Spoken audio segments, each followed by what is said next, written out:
"You're great, but I can't do it." The words hit like a slap, soft on the surface, brutal underneath. The champagne bottle left Lucien's hand and exploded against the marble wall of his penthouse suite. Crystal burst outward, glittering like a small, violent storm. Lucy and Nukes, two of the girls who'd been hovering near the bar, froze in place. The woman in the silk dress snatched up her heels with shaking fingers, eyes wide with panic as she backed toward the door. "I'm sorry," she gasped, breath hitching. I can't. You're amazing, but this won't work. I could actually get hurt." She nearly tripped as she yanked the door open. Then it slammed, and the sound echoed through the suite like a verdict. Silence rolled in, thick and poisonous. Lucien poured scotch with a hand that didn't quite obey him. The glass clinked against the decanter. Rage and humiliation braided together in his chest until he couldn't tell where one ended and the other began. 7th woman in 3 months. 7 variations of the same lie, polite, panicked, horrified, each translating to the same truth. Something was wrong with him. A god in a tailored suit, a freak the moment the night tried to become real. His phone buzzed. Victor Hale, his right-hand man, the only person who could speak to him like a brother and still keep his head.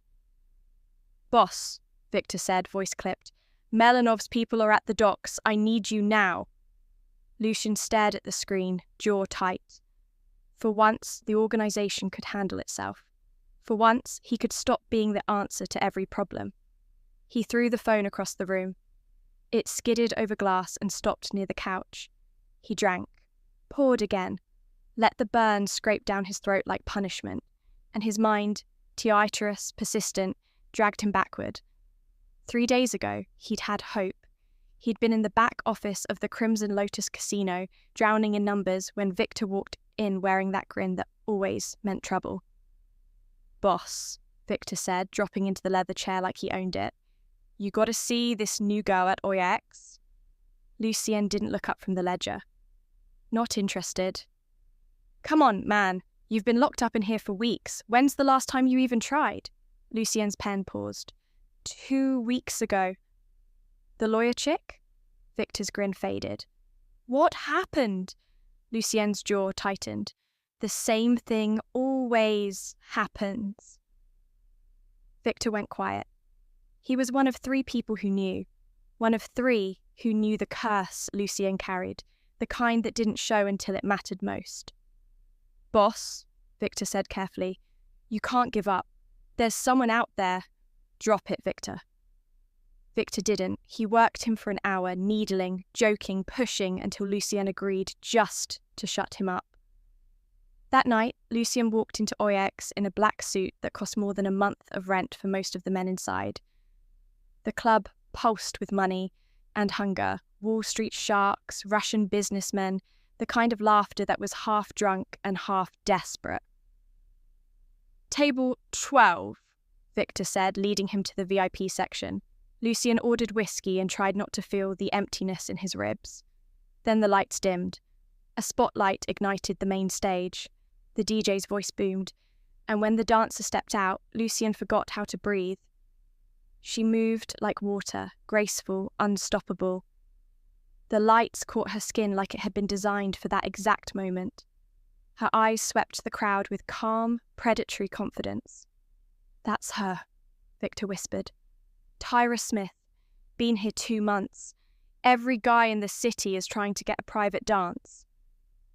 Lucien barely heard him, because something in her beyond lust, beyond beauty, felt like recognition, like survival. When her set ended, she slipped off stage and headed for the bar, and Lucien stood before he realized he'd moved. He crossed the crowd with his heart pounding like it hadn't in years. At the bar, she was ordering water, back turned. Lucien stopped beside her. "Can I buy you a real drink?" he asked. She turned slowly, eyes sharp enough to cut glass. "I don't drink on the clock," she said, "and I don't do lap dances for strangers." "I'm not asking for that." Lucien smiled, small, careful. 5 minutes of conversation. She studied him like she was weighing a knife in her hand. Then she nodded toward a shadowed booth in the corner. 5 minutes. Clocks ticking. They sat. Up close, she was even more striking. But it was her eyes that pinned him. Old eyes, tired eyes, eyes that had seen too much too soon. "You're Lucian," she said. It wasn't a question. He felt something shift in his chest. Dangerous, stupid, alive. "Yes," he said. "And you're Tyra." She leaned back, arms folding. "So tell me, Lucian, why does the most powerful man in Lower Manhattan look like someone killed his dog?" Lucian laughed once, surprised it came out at all. And for the first time in months, the emptiness didn't feel inevitable. It felt interruptible. Tyra didn't smile, but something in her expression softened, just enough to prove she had one. "You're in the wrong place for therapy," she said. "Maybe," Lucian replied, "but you're the first person tonight who doesn't look like they want something from me." Her gaze flicked over him. Watch, suit, posture. The quick inventory of a woman who had learned to read danger the way other people read menus. "Everybody wants something. Even you." Lucian's mouth tightened. "Maybe I want the truth?" "The truth costs extra," she said, deadpan. He surprised himself by enjoying it. "Name your price." Tyra tapped the table once. 5 minutes. You've got 2 left." Lucian exhaled slowly. "Fine. Then here's my pitch before the clock kills me." He slid a card from his wallet and set it on the table between them. "Dinner tomorrow night? Anywhere you choose. No expectations, no strings." Her eyes dropped to the card like it might lunge at her. "Why?" "Because you looked at me like I was human," he thought. Instead, he said, "Because in 5 minutes, you've been more real with me than anyone has in months." Tyra didn't reach for it right away. She stared at his face, searching for the lie. Lucian is still under her scrutiny, oddly aware of his own heartbeat. Finally, she took the card between 2 fingers. Her hand brushed his, brief, electric, and she tucked it into her clutch. "1 dinner," she said, "but I'm carrying mace and I know how to use it." Lucian's smile turned genuine. "I wouldn't expect anything less." She slid out of the booth and disappeared back into the club's pulse, swallowed by red light and music. Lucian watched her go like a man watching a door close behind a miracle. Victor appeared beside him, eyebrows raised. "You just did a thing." Lucian stood. "I did." "And you're smiling," Victor added like it was suspicious. "Shut up." Victor grinned anyway. "Boss, if she shows up, I'm buying a lottery ticket." The next evening, Lucian stood outside Los Serafine, the coat collar turned against the cold, checking his watch for the 3rd time. 7:45. 15 minutes late. He told himself it meant nothing. People like him didn't get stood up. Not because they were lovable, because they were feared. He didn't want fear. Not from her. A yellow cab finally rolled to the curb. The door opened, and Tyra stepped out in a simple black dress that made the women draped in designer labels that looked like they were trying too hard. Her hair was pulled back. No glitter. No stage persona. Just her. But Lucian saw the tight grip on her purse strap. The tension in her shoulders wasn't quite relaxed. "You actually came," he said. Tyra's eyes lifted to the gleaming entrance, the doorman, the hush of money in the air. "I almost didn't." "This place has a 6-month waiting list," she said, voice quiet. Not for you, though, because you're Lucian." There was something in that, sharp, complicated, not admiration, not mockery. A warning, maybe. Inside, the maitre d' practically bowed and guided them to a private corner table overlooking Central Park's dark sweep. Soft candlelight, crystal, linen so crisp it felt arrogant. Lucian ordered wine, Tyra ordered water. You really don't drink? He asked. My mother was an alcoholic, she said, as casually as if she were mentioning the weather. Watched her drink herself to death by 16. Figured I'd skip that tradition. Lucian set his glass down. I'm sorry. Don't be. She opened the menu without looking at it. It made me who I am. Then she looked up, eyes steady. So, she said, what's your damage? Lucian blinked. Excuse me? Don't play rich guy polite, Tyra said. Nobody sits alone in a strip club with that look unless they're running from something. He laughed once, short and helpless. You don't waste time. Life's too short for small talk. She leaned in slightly. Let me guess, you're used to getting everything you want, but there's one thing that keeps slipping through your fingers. Lucian felt his throat tighten. The blogs say you're gay, she continued, or secretly married. My favourite theory is vampires. And what do you think? He asked. Tyra's gaze didn't waver. I think you've got a secret that scares people away, she said, and I think it's eating you alive. The waiter arrived with appetizers, saving him from answering. But the truth sat between them anyway. He could feel it, heavy as a gun on the table. They ate for a while in silence that didn't feel empty so much as loaded, like both of them were listening for the other to flinch. Tyra's eyes kept returning to him, not lingering on his suit or his watch, but on his face, like she was mapping cracks he didn't know he had. You're right, Lucian said finally, voice low. I have a problem. Tyra's fork paused midair. A problem like... You're married? No. Like you're sick? No. He exhaled, searching for a shape that wouldn't humiliate him. It's physical, a thing, and it makes relationships complicated. How complicated? Lucian swallowed. He'd told doctors in clean offices, with diplomas on the wall. He'd told Victor in a moment of drunken rage. He'd never told a woman he wanted to keep. Complicated enough that 7 women have walked out on me in the last 3 months, he said. Complicated enough that I stopped trying. Tyra didn't recoil, didn't smirk. She just watched him, steady. And you think I'm going to be different? I don't know, Lucienne admitted.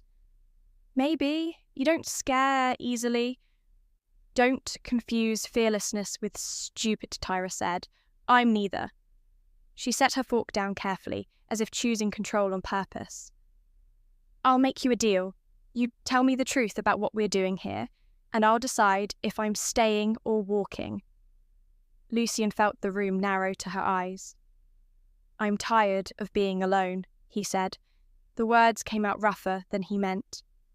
Tired of women who want my money, my power, the thrill of standing next to someone dangerous.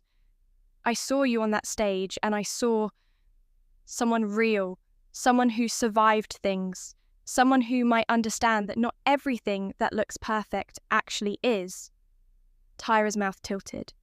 That's quite a speech. It's the truth. For a moment, she was quiet, fingers tapping once against the tablecloth, like she was counting heartbeats. Okay, she said. Here's mine. She leaned back, chin lifting. I dance because it pays for my nursing degree. 1 semester left. I came to New York with $200 and a dream, and I clawed my way up from nothing. I don't need a savior, and I don't need a sugar daddy. Lucian met her gaze. Good.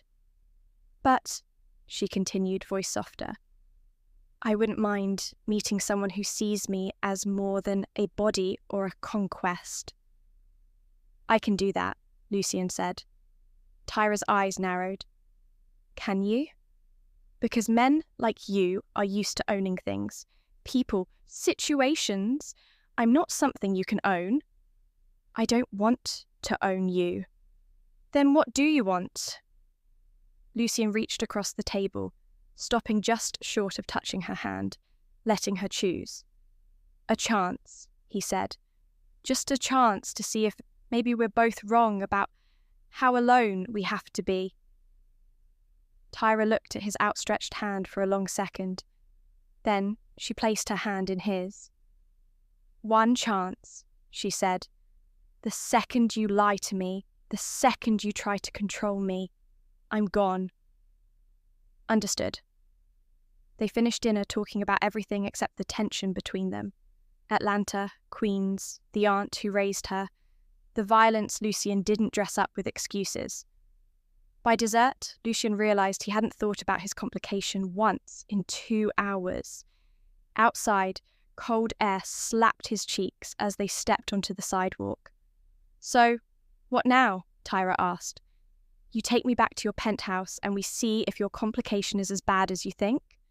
Heat crept up Lucien's neck. I wasn't assuming. Relax, Tyra laughed. I'm messing with you. Then her expression sharpened. But eventually, we deal with the elephant in the room. She stepped closer, close enough that he caught her scent. Clean, warm, dangerous. Or, she added, eyes flicking downward, the elephant in your pants. Lucien barked a laugh despite himself. You're impossible. And you like it. She brushed a fingertip against his chest, then pulled back. Here's what's going to happen. You're taking me home, to my apartment in Queens. We go slow. Whatever your complication is, rushing it won't help. Lucien's voice lowered. You're not afraid. I've survived worse than fear, Tyra said. She kissed his cheek, soft, quick. Not tonight. Tonight you go home and think about whether you're ready for someone who won't run. She waved down a cab. As she got in, she glanced back and smiled like a promise. Lucien's phone buzzed. Victor. Boss, we got a situation. Melanov's nephew is dead, found in the Hudson an hour ago. They're saying it was us.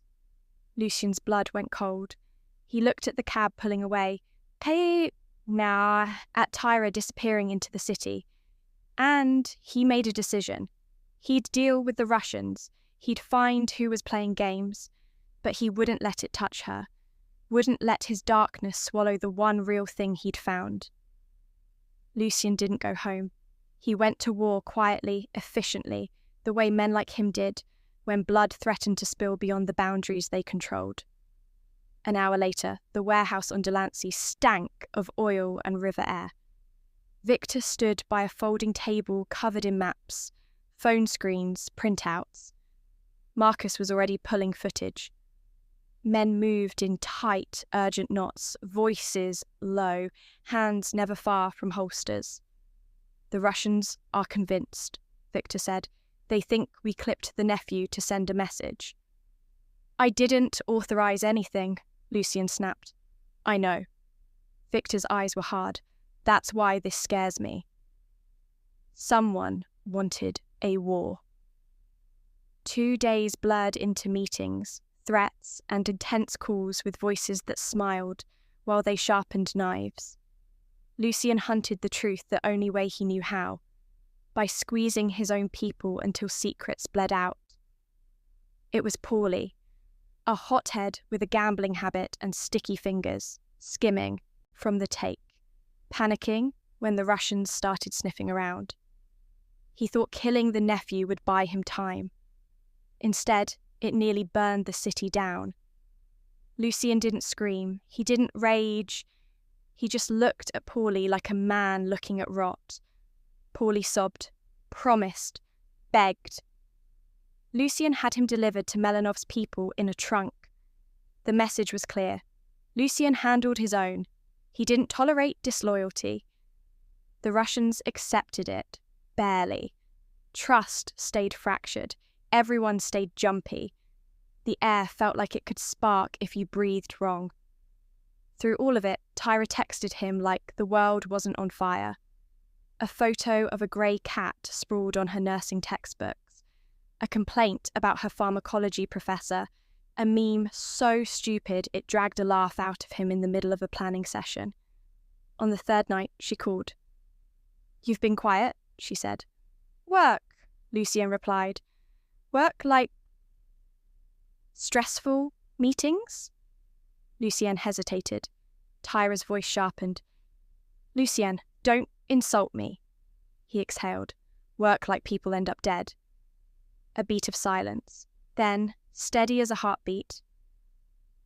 Are you safe? For now. Then, come over, Tyra said. I'm making dinner. You sound like you haven't eaten something that didn't come in a container. He shouldn't have gone. He had fires burning in every corner of his world, but her voice cut through the chaos like a hand on his shoulder. So he drove to Queens. Her building was modest. The stairwell smelled like someone's laundry and old paint. When she opened the door, warm air and spice rolled over him. Her apartment was small but immaculate. Books everywhere, nursing texts stacked like a barricade. Sit, she ordered, pointing at the couch. Food's almost ready. Lucien sat, expensive suit out of place, and felt something unfamiliar settle in his chest. Peace. She brought plates of jerk chicken, rice and peas, plantains. My aunt's recipe, she said. Not fancy, but real. They ate on the couch while a cooking competition played on her TV. Tyra heckled the contestants like she took it personally. Lucien found himself laughing, actually laughing, like he hadn't in years. When the plates were empty, he looked at her and the words came out before he could stop them. Thank you. For what?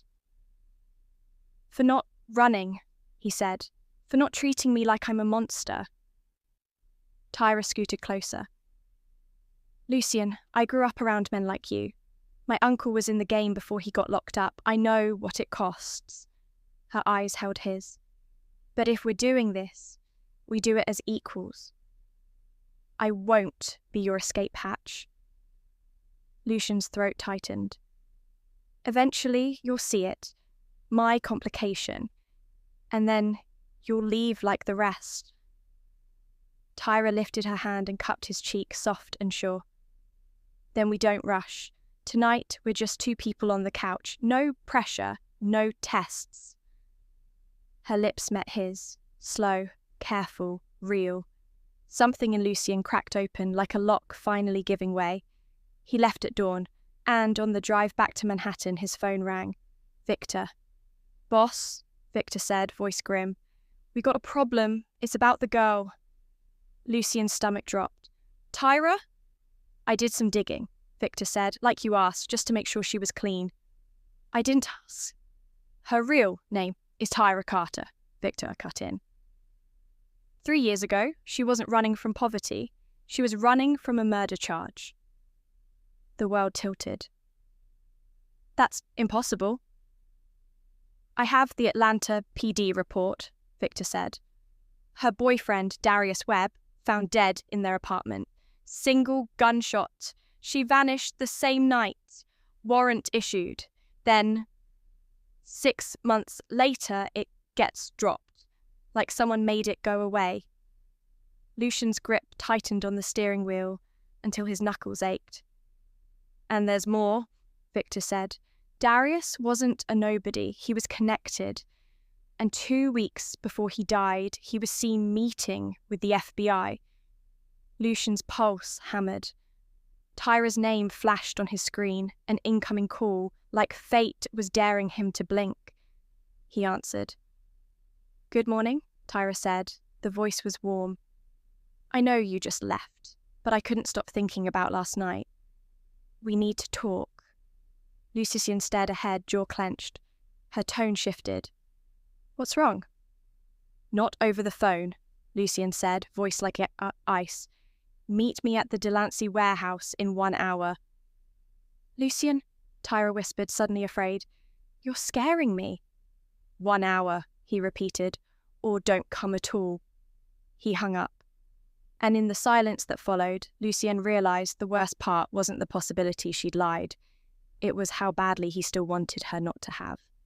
To be continued.